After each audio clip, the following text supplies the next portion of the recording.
There are 340 million kids worldwide who are overweight. Whose fault is that? Welcome to Strong for Life Live. I'm Coach Josh Wood down here in Hobart, Tasmania. It's the 20th of February, 10 in the morning on a Tuesday, our usual time for the show. Thanks for tuning in. I always appreciate it. It's good to see those live folks on YouTube and in the Become Strong for Life Facebook group. As always, this is the short and sweet podcast for busy parents and professionals because we don't have time for 3-hour podcasts. We want the meat and potatoes of it. So we make it quick, focus on a topic, give you some tips, some thoughts for the week, and then you can carry on with your day. Now, if you are listening to this post-live, unlive, and you're catching it on Apple, Spotify, Google, YouTube, any of those places, please remember to like, rate, review, leave a comment, leave a question. That helps spark conversations for future podcasts, and it also makes me feel good. It's nice to know that people are out there and appreciate it. And if you have any concerns or questions, please just shoot me a message. You can find me on Instagram at Coach Josh Wood or the Strong for Life online coaching account. You can find me on Facebook, same accounts. You can find me in the Become Strong for Life Facebook group or just from the website, strongforlife.online. Love questions, love conversation, so hit me up. Now, one little announcement. In a couple weeks, we're going to be running another group challenge within the Become Strong for Life Facebook group, and these are free challenges that you participate in through the group, and as always, there's a prize. There's always a prize. What good is a challenge without a prize? I mean, bragging rights are nice, but we like to give prizes. So if you're interested in a little health challenge, it'll go over 7 days. Hop into the Become Strong for Life Facebook group. Make sure you put in there that you found it through the podcast, and stay tuned for the upcoming challenge and the sweet prize. Now, back to the topic at hand. These numbers come from an article in Forbes, and it was a couple of years ago, and I don't think things have gotten better. They estimate that there are at least 340 million kids worldwide who are overweight or obese. And the question is, who's to blame? Whose fault is that? These are terrifying numbers. That is more children than there are people in all of the United States. That's tens of times more people than there are here in Australia. So how do we stop this from happening? Because that's one of the biggest health concerns moving into the future. And the truth of it is, and this might be something you've never heard before, this might be completely unique, but I'm going to say it, and it might blow your mind. You are what you eat. Big words, right? Wow. Crazy, mind-blowing stuff. You are what you eat. But you know what? Your children are what you eat as well, because they emulate you.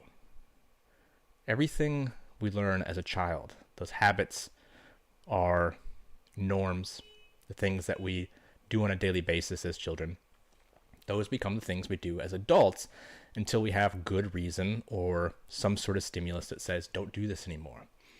And the thing is, even the habits that don't serve us, when we consider them normal, they stick.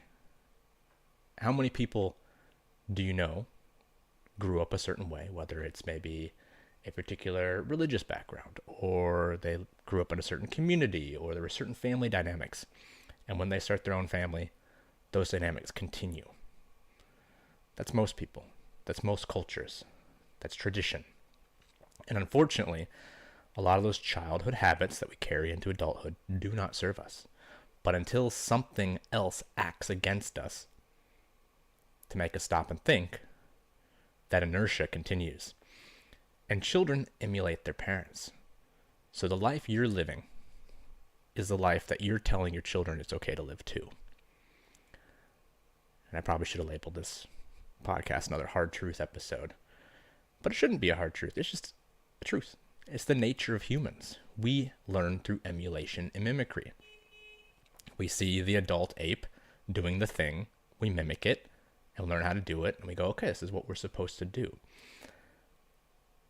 So the best thing you can do to make sure your children have a healthy life moving forward and their children have a healthy life moving forward is expose them to a healthy life.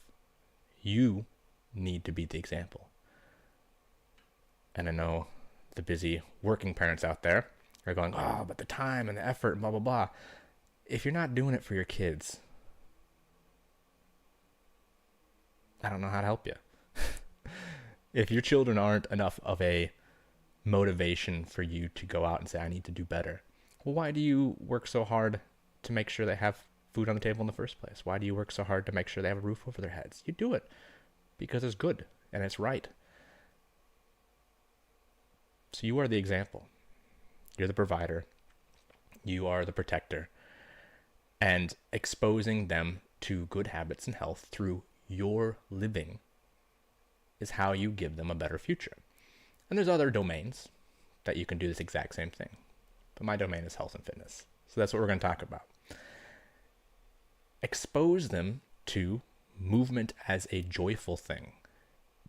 Expose them to exercise as something you do because it is not just good for you and good for them, but because it is an enjoyable and natural thing our body is designed to do. We are designed to move. We are not designed to be sedentary. And when you show that, first of all, it is something that is enjoyable, or at the very least, something you do because it makes the rest of your life better, they will see that too. So my example here is that my oldest son, who's only 3.5, he's a little guy, has been going to the gym with my wife since he was 8 months old or something. Going to the gym, going to the PT sessions, and the gym technically has childcare, like it has a little cage to leave your children in to play. But my son has always wanted to be involved because he saw, well, this is what mama does. This is what dad does in the garage.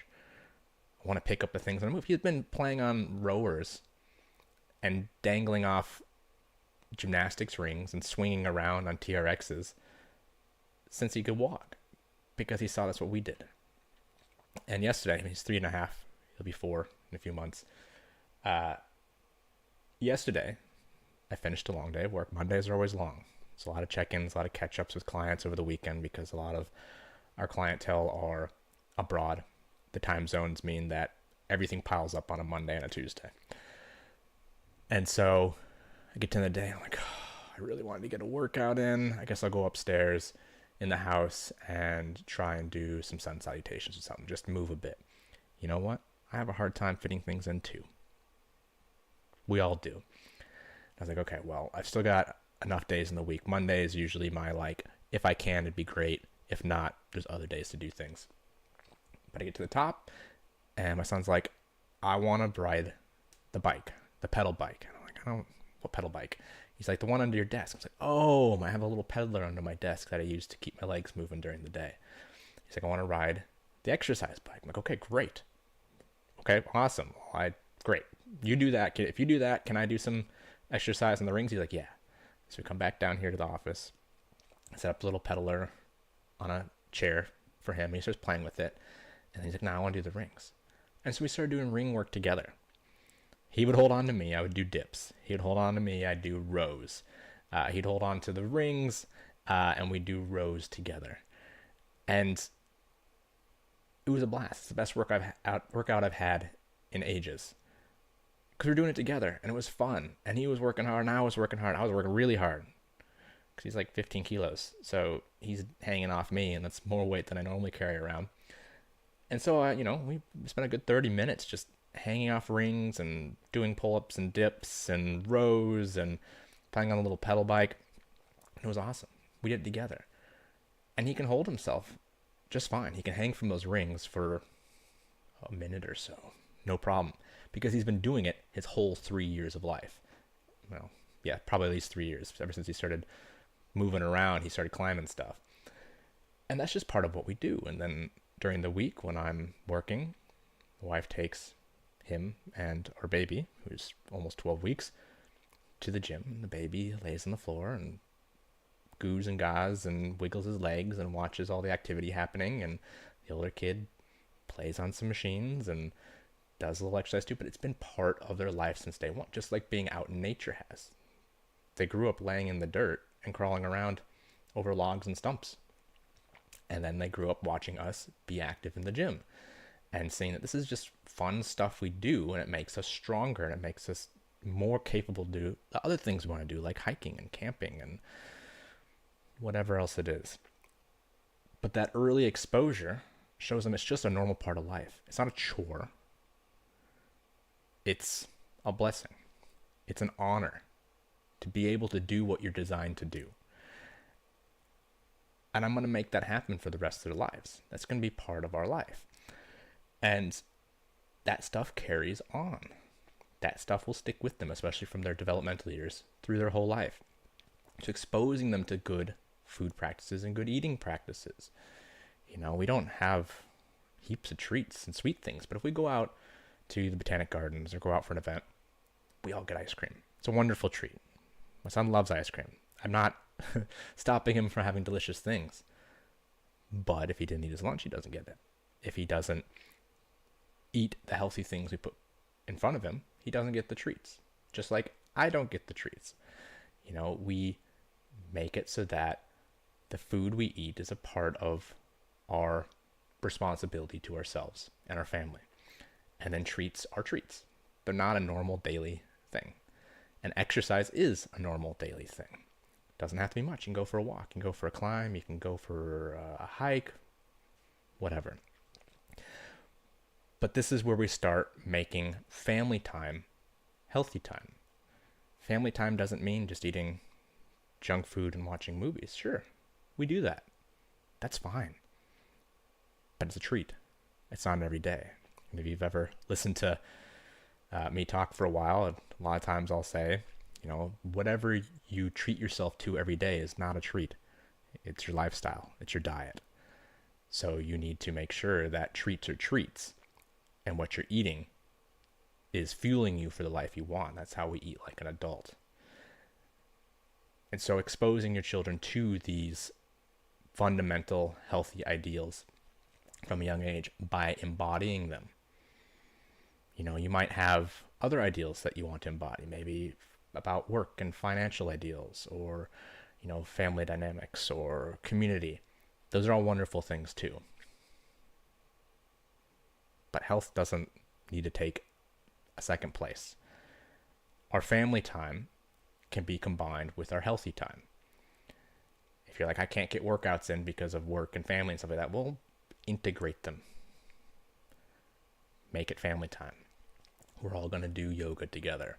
We're all going to do animal flow, and we're going to crawl around and practice somersaults or whatever. Movement is a big part of what is required for our health. So learn to combine healthy time with family time. Make family time healthy time, not unhealthy time. And I talk on this point a lot with my clients when they are like, oh, I had this social thing and I had to eat all this pizza and pasta and wings and beer. And it's like, okay, I understand that some of this stuff comes along with being social, but can you tell me how many slices of pizza it takes for it to be a social engagement? How many wings is required for you to be friendly, to hold a good conversation? Just let me know. Can you write those numbers down for me? And then it kind of ends up being one of those, yeah, I don't need to eat a whole pizza to be social. That's right. We don't have to give up our health goals for social goals. So we need to lead by example. It is our responsibility as parents. It's our responsibility within communities to embody what we want to see for everyone else, what we want our children and the young people to grow up and embody when they're adults. That's our responsibility. Being an adult, eating like an adult, acting like an adult means doing things that create the future you want, even if they're not the world's most fun and exciting thing at that point in time. Because those things are what the next generation is going to carry forward with them, and that's what they're going to do. And I firmly believe that's our responsibility to embody. Lead by example. Prioritize health and wellness and community time all together. And that will lead the next generation to have a greater understanding and actioning of how to be healthy and vibrant and capable their whole lives. And that carries on, that ripple effect. We need to start it. We need to be the stone that falls in the pond and creates those ripples that change everything out from us. And that's how we stop there being 350 million overweight and unhealthy children across the world. It starts with us. That's all. That's everything for today. That statistic came across my feed earlier, and I was just like, that's terrifying.